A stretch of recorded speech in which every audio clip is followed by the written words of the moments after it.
just to be clear, you went out early on that one catch where you banged your shoulder and you went in the locker room. What was that all about, and what did you do with the shoulder? Um, well, it's just a little minor shoulder thing. Like we went in there and just put some stuff in there to help me finish out the game. Is it something else to deal with? I guess is that the way you look at it? No, I mean it's it's just part of football, so we'll just keep going. Appreciate it. Thank you. Jake, Hey, Pitt. Anthony's stat line yesterday, 11 of 28. Statistically, it looks a lot like the 10 of 32 game against Houston, but that game did not feel the same to you, did it, just from your perspective on the field? Yeah, I mean, like when you look back at it, like I think JD himself had like 70 yards of offense called back, and we had a couple mishaps here and there, and it could have been completely different. So Thanks. Nate, Hey Pitt, you've been here for a while, and I know you've always liked connecting with the fans. Yesterday was just a little jarring to hear how many Lions chants there were. Do you guys kind of notice that when it's going on? Do you feel any type of way about it? And is there something you guys can do to maybe get that turned to where it's more indie chants? no, I mean it's not something that I really noticed. I mean, I did hear a little bit more crowd noise like on offense, but I mean, we have to give the city something to come out for, you know what I'm saying? And we have to do our part and if we're winning games, like they'll show up. So James, Pitt, how do you view just the opportunity you all have ahead of you lying forward? Obviously, I know you want to make the playoff, things like that, but what are the steps you all need to take to ensure that that happens? yeah, we just need to take advantage of our scoring opportunities and we need to come away with seven instead of three. Because we got down there, we just couldn't finish. And if we start putting up sevens instead of threes, then like you don't know what happens, right? And the score is a lot closer and football is football and like momentum is king and like who knows? George, Michael, kind of along those same lines, how do you when the little details are off the way they were, yesterday, how do you get all 11 guys back on the same page and improve those areas? Yeah, I mean, it's really hard to beat a really good team like when we're not doing the things that we're supposed to do. Really, it just comes down to practice and obviously we weren't detailed enough last week and we got to be laser locked and we got to be focused. The only thing that matters is the next day. So we're just gonna keep going forward.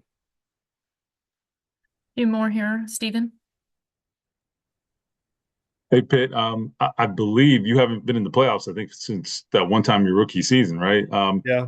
What is it like to have a gap like that, and just what would it mean to finish a season strong, whereas there have been a couple years where you couldn't get to the finish line and get in. I don't know, you have a chance, I guess.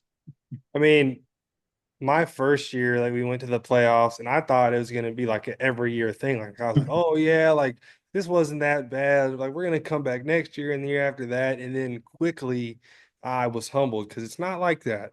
And the older I get, like I start to realize like the importance of every little thing to get to the playoffs because it's so difficult in this league, and there's so many teams every single year that are good teams that just don't make it. So if we could close out strong and finish and get to the playoffs, I mean, that would be huge. And then like you never know what happens from there because, like I said, um, momentum is king. And if we could get rolling, I mean, like we'll be hard to stop. Okay, thanks. Joel, Is this shoulder thing something new you're going to have to kind of deal with week to week, in addition to the back? No, I mean, it was more of a re-aggravation. Like I was dealing with it a little bit, but it's not something that I see that is gonna be a big hindrance. and then we'll do our last question from JJ.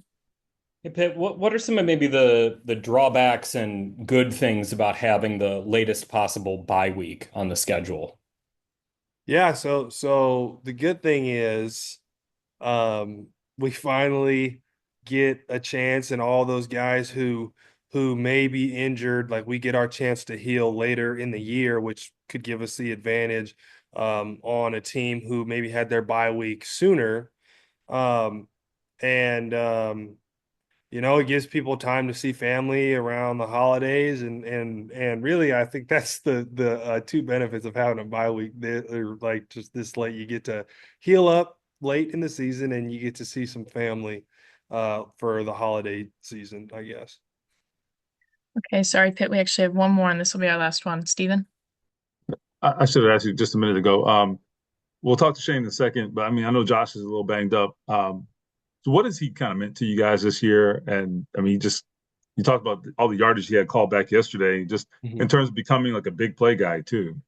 Yeah, I mean, Josh has been great. He's really been picking up the slack, and he's a first down monster, and he moves our chains, and he hits those big plays. He's always making some type of diving catch, and I think that he's going to have a very great future here, like for like a very long time, and yeah, like he's just all around just great player.